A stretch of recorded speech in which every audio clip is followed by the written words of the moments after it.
감사드립니다. 복되고 기쁜 날 성탄절 허락하시고 하나님 앞에 나와 예배드릴 수 있도록 은총 주시니 감사드립니다. 예배드릴 때 온 마음과 정성을 다해 예배드리게 하시고 이 시간에 또한 말씀 듣는 시간인데 진리와 성령의 말씀 듣고 우리 모두가 은혜 받는 하나님의 놀라우신 섭리와 은혜를 깊이 깨닫는 복된 시간 되게 인도하여 주옵소서. 예수 그리스도의 이름으로 기도드립니다. 아멘.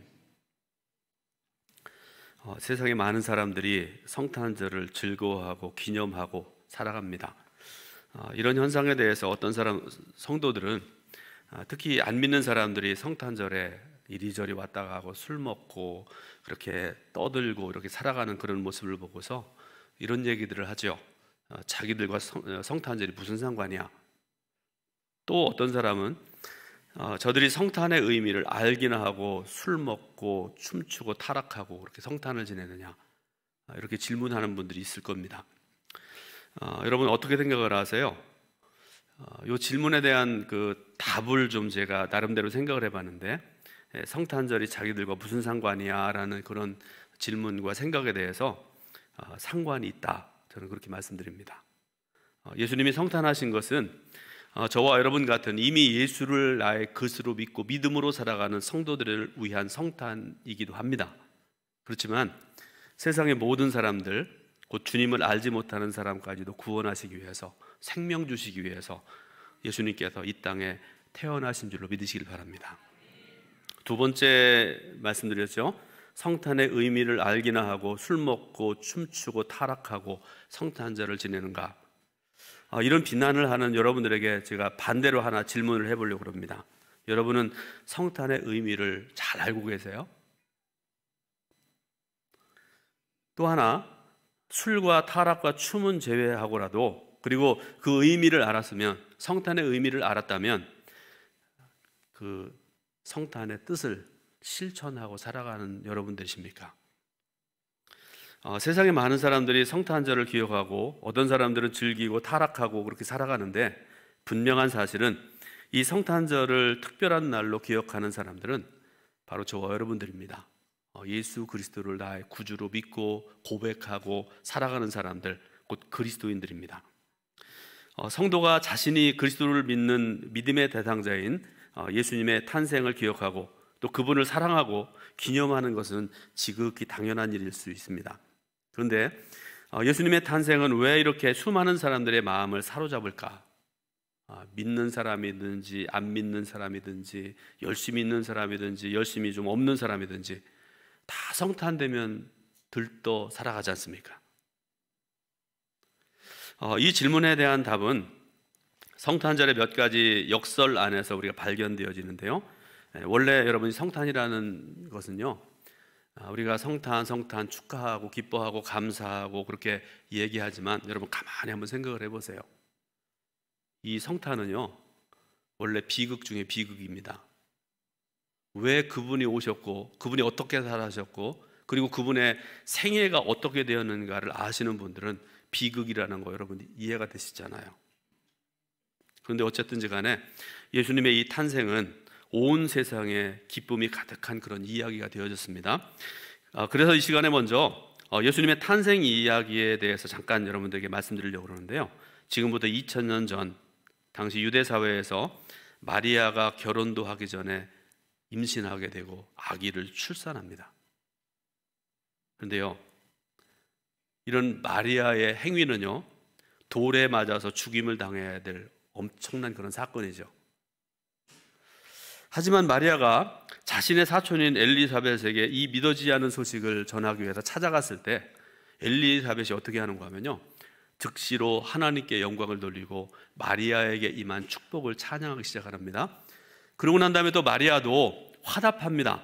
경배와 찬양을 하나님께 돌리고 있는데 여러분 이것이 바로 저주가 찬양으로 바뀌는 사건이 된 것입니다. 이것을 가리켜 우리가 역설 혹은 모순이라 그렇게 얘기를 하죠.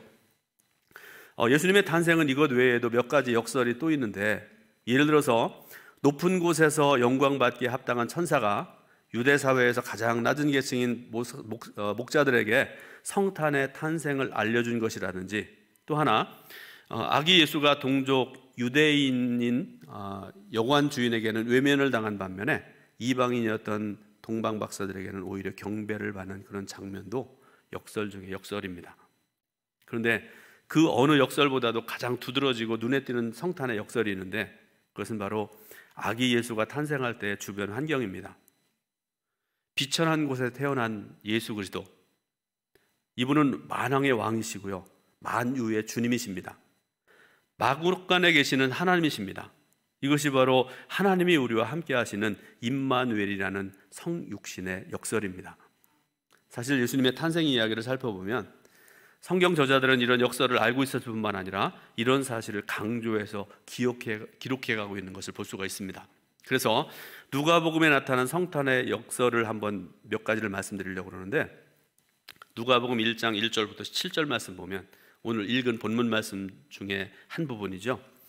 예수님의 탄생이 얼마나 역설적인지를 말씀하는데, 1절 말씀 보니까 당시 세계 최강대국의 지도자였던, 그러니까 로마 제국의 최고 지도자입니다. 가이사 아구스토라는 사람에 말씀하죠. 그 다음에 2절부터 7절 말씀을 쭉 보게 되면 아기 예수님의 탄생에 대해서 말씀을 하시는데요. 그러니까 세계 최고의 권력자, 능력자 가이사 아구스토와 가장 연약하고 가장 작은 자로 오신 아기 예수님을 대조해서 말씀하고 있는 걸 볼 수가 있습니다. 다시 말씀드리는데, 가이사 아구스토는 세상의 권세와 명예와 영광을 다 가진 사람입니다. 그 말 한마디면 한 민족도 멸할 수 있는 것이고요, 모든 것이 가능한 능력자였습니다. 반대로 아기 예수 한번 생각을 해보세요. 지극히 연약한 아기입니다. 이름도 아직 없습니다. 비천한 신분으로 태어나신 분입니다. 이렇게 서로 비교할 수 없는 그런 상황인데 성경은 이 둘이 동시에 태어난 것을 강조하고 있습니다. 당시 세계 최고 권력자와 아기 예수를 비교하는 것, 아무리 생각을 해봐도 이해가 되질 않습니다. 그런데 사실 이 아기는 권위와 능력과 위엄에 있어서 가이사 아구스토와 비교할 수 없을 정도로 지극히 높으신 분이십니다. 그분은 온 우주 만물의 창조주시고요, 통치자이시고 주인 되시는 하나님이십니다. 그런데 그런 분이 이렇게 연약한 또 어린아기의 모습으로 우리에게 오셨다는 사실이 얼마나 모순된 이야기인가. 그리고 이 모순되는 이야기가 바로 성탄절이라는 그런 말씀이죠. 여러분, 성탄은 무슨 대단하고 환상적인 탄생의 신화가 아닙니다. 평범함을 넘어서 너무나도 초라하고 비참한 이야기입니다. 세상의 권력과 부와 명예와는 가장 반대되는 것이 바로 성탄입니다. 오늘 우리가 성탄 예배를 드리는 이 기쁨의 뒤에는 이렇게 낮아지신 예수님, 비천한 모습으로 오신 예수님의 이야기가 숨겨져 있습니다. 이처럼 예수님의 탄생과 그 삶은 우리 그리스도인들에게는 큰 기쁨이었지만 예수님 당신에게는 말로 다 설명할 수 없는 역설이고 아픔이고 어려움이었습니다. 또 하나 성탄이 주시는 메시지를 우리가 생각을 해봐야 되는데요. 여러분, 예수님께서 왜 그런 모습으로 오셨을까 너무나 잘 아시잖아요. 신앙생활 오래 해보신 분들은 예수님께서 왜 인간으로 오셨는지, 왜 작은 아기의 모습으로 오셨는지, 마구간에 태어나셨는지 여러분 다 알고 계시잖아요. 성경 말씀을 제가 한 군데 여러분들 읽어드립니다. 바울은요, 고린도 후서 8장 9절에서 이렇게 말씀을 합니다. 우리 주 예수 그리스도의 은혜를 너희가 알거니와 부요하신 이로써 너희를 위하여 가난하게 되심은 그의 가난함으로 말미암아 너희를 부요하게 하려 하심이라. 아멘. 하나님은 부요의 전부십니다. 모든 걸 다 가지신 분이세요.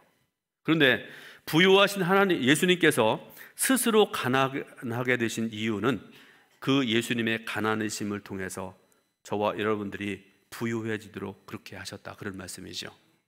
그리고 바로 이것이 우리가 반드시 기억해야 될 성탄의 역설인데, 오늘 이 성탄의 역설을 생각을 하면서 오늘 세 가지 교훈을 여러분들에게 전하고 함께 은혜 받으려고 합니다. 첫 번째로, 우리 성도는 영적인 시각을 가져야 됩니다. 그런데 우리는 흔히 육신의 눈에 보이는 것만으로 판단하는 그런 사람들이 많은 것 같아요. 내가 아는 사람 전부인 줄 알아요. 내가 몇 마디 나눈 사람, 그 사람이 전부인 줄 압니다. 잘 알지도 못하면서 다 안다고 그러죠. 이거는요, 누구도 예외가 될 수 없는 것 같아요. 저도 그렇고 뭐 사회 보시는 목사님도 그렇고 찬양 은혜롭게 하는 성가대도 그렇고 예배드리는 성도도 마찬가지라고 생각을 합니다. 조금 알면서 다 안다고 생각을 해요. 사회에서는요, 유명하고 성공한 사람들을 특별하게 대우합니다. 그죠? 유명한 사람, 부자, 뭐 이런 사람들이 오면은 특별석을 마련해 놓고 앉으라고 그러고요. 그 앞에서 막 머리를 조아리고 바닥까지 막 숙여서 존경을 표하고 그렇게 살아갑니다. 그게 옳은 거라고 생각을 하고 살죠. 그러나 그리스도인들은 이런 태도를 가져서는 안 됩니다. 특히 교회 안에서 사회적인 성공을 잣대로 삼는 것은 예수님께서 세상에 오신 성탄의 역설의 진리를 깨닫지 못하는 짓입니다. 인간을 그 존재 자체로 소중히 여길 줄 알아야 돼요. 부자든 가난한 사람이든지 지식이 많은 사람이든지 간에 아무것도 배운 것이 없는 사람이든지 우리가 보기에 괜찮은 사람, 우리가 보기에 하찮게 여길 만한 그런 사람이라 할지라도 그 존재 자체로 소중히 여길 줄 알아야 된다는 그런 말씀이죠. 모든 사람을 편견 없이 공평하게 존중하는 것, 그것이 바로 예수님 탄생의 역사를 통해 깨달아야 될 교훈 중의 교훈입니다. 반대의 경우도 마찬가지입니다. 내가 사회적으로 성공해서 높은 위치에 있다고 생각을 해서 그런 사람이라고 그런다고 해서 우쭐대는 마음, 교만한 마음을 가지고 다른 사람을 대해서는 안 되는 것입니다. 예수님의 탄생이 우리에게 주시는 가르침은 높으신 하나님께서 가장 비천한 껍데기 안에 가장 위대한 선물을 감추셨다는 사실입니다. 하나님께서는 독생자 예수 그리스도를 말구유 안에 놓으셨습니다. 하나님이신 구세주를 세상에서 가장 낮은 자리에 위치하게 하시고 아무도 알아주지 않는 낯선 여관의 마국간으로 보내신 것입니다. 그 이유가 뭘까요? 눈에 보이는 세상의 가치관으로 세상의 시각만으로 살지 말 것을 가르치시기 위해서 그렇게 하셨습니다. 하나님이 인간의 몸을 입으셨다는 그 한 가지만으로도 은혜 중에 은혜이고 감사할 일인데 가장 연약한 어린아이로 오셨다는 사실은 겸손한 마음을 가지고 살아야 된다는 강력한 가르침이세요. 성도 여러분, 겸손하시기 바랍니다. 낮아지시기 바랍니다. 두 번째로, 성도는 결코 낙심하지 말아야 됩니다. 여러분, 예수님을 처음 만났을 때 그 기쁨, 그 감사, 그 충만함을 한번 생각을 해보세요. 그때는 교만할 것도 없었죠. 왜? 예수에 대해서 잘 모르니까. 성경도 모르잖아요. 그러니까 순전했을 거 아니겠습니까? 주시는 은혜가 막 크게 내게 넘쳐나고 그래서 막 충만하고 막 기쁨이 넘쳐나고 감사가 넘쳐나는 그런 때가 있었지 않습니까? 그런데 얼마 지나지 않아서 아무것도 아닌 일 때문에 상처를 받고 낙심하고 실망에 빠져서 심지어는 하나님을 비방하기도 하고요, 예수님을 비난하기도 하고요, 교회를 떠나고 성도들로서의 역할을 다 내려버리는 그런 사람들이 있습니다. 어떤 경우에는요, 자신을 바라보면서 왜 나는 이 정도밖에 안 되지? 스스로에게 질문을 하면서 내가 10년 예수 믿었는데 20년 믿었는데 내 이것밖에 안 되나? 또 왜 나는 이렇게 연약한 심령을 가진 사람일까 하면서 자신을 탓하고 낙심하는 그런 사람도 있습니다. 그런데 여러분, 이런 모습은 어떤 면에서 보면 지극히 당연한 것입니다. 왜 그런가 하면 우리 인간들은 연약한 존재이기 때문에 그렇습니다. 근데 분명한 사실이 또 하나 있는데요, 내가 초라한 자리에, 실패한 자리에 있는 것 같을 때에도 하나님은 그때도 나와 함께 하신다는 사실입니다. 믿으시길 바랍니다. 예수님의 탄생은 탄생 자체로 끝나는 것이 아닙니다. 모든 피조물들이 결국은 하나님을 찬양하기 위해 나온다고 성경은 말씀하시는데, 그러므로 예수님의 탄생의 끝은 천사들과 땅 위에 있는 모든 피조물들이 그분을 경배하며 찬양하는 것이었습니다. 온 우주와 세상 역사 안에서 예수님보다 더 높은 위치에 있는 사람 없어요. 왕도 안 되고 재벌도 안 되고 예수님보다 높은 사람 하나도 없습니다. 그런데 그 어느 누가 2000년 전에 초라하고 비천한 자리에 오셨던 분, 바로 예수 그리스도가 이러한 예수님의 최종 위치를 상상이나 할 수 있겠어요? 그렇게 낮게 오셨는데, 아무 이름 없이 오셨는데 만왕의 왕이 되고 모든 사람들의 무릎을 그분 앞에 꿇게 하시고, 예수님은 나의 구주십니다, 생명이십니다, 그렇게 될 줄로 상상이거나 했겠느냐, 그런 말씀이지요. 혹시 성도 여러분들 중에 여러 가지 이유들 때문에 내 자신이 초라하게 느껴지는 분이 있으십니까? 여러분, 그런 생각이 일시적으로 들을지라도 결코 낙심하지 말길 바랍니다. 하나님은 고난과 아픔 중에 고통스러워하고 힘들어하는 성도들, 그들 중에도 하나님 함께 하세요. 그리고 그 하나님께서 우리를 회복해 하시고 높여주실 것을 믿으시길 바랍니다. 마지막으로, 하나님을 진정으로 경외하고 사랑하는 성도라면, 성탄의 기쁨을 누리려고 원하는 성도라고 그러면 낮아지고 섬기는 자의 삶을 살아야 됩니다. 성도는 예수님께서 인간의 몸을 입고 이 땅에 오신 성육신의 사건이 어떤 의미를 가지고 있는지를 분명히 알아야 됩니다. 하나님이신 그분이 인간의 몸을 입고 이 땅에 오신 것은 스스로를 낮추고 다른 사람들을 섬기기 위해서 오셨어요. 그런데 여러분, 가만히 생각을 해보세요. 예수님께서 이 땅에 오실 때 여러 가지를 생각을 해보는데요, 백마를 타고 오실 수도 있으셨어요. 전능자신데요, 하나님의 아들이신데요, 왕의 모습으로 오실 수도 있습니다. 재림하실 때 그 영광스러운 모습으로 오실 수도 있었습니다. 성경에서 재림하시는 예수님이 어떻게 오실 거라고 말씀하세요? 천군 천사의 호위를 받으면서 오신다고 그렇게 말씀하시잖아요. 그런데 예수님이 실제로 오신 모습은요, 지극히 작은 모습으로, 연약한 아이의 모습으로 말구 위에 태어나셨는데, 그 이유가 철저하게 낮은 자의 모습으로 저와 여러분들을 섬기기 위해서 오셨어요. 예수님은 우리의 연약함을 돕기 위해서 큰 영광을 내려놓으셨습니다. 그러므로 저와 여러분이 예수님의 참된 제자가 되기를 원한다면 우리는 마땅히 연약한 자들과 어려운 이웃들을 섬기며 살아야 됩니다. 예수님 말씀처럼 연약한 자들과 도움이 필요한 자들에게 다가가는 교회가 되어야 되고요, 성도들이 되어야 됩니다. 여러분, 성탄절입니다. 이제 예배드리고 집에 들어가실 텐데 여러분들에게 떡을 한 덩이씩을 드릴 거예요. 여러분들에게 부탁드립니다.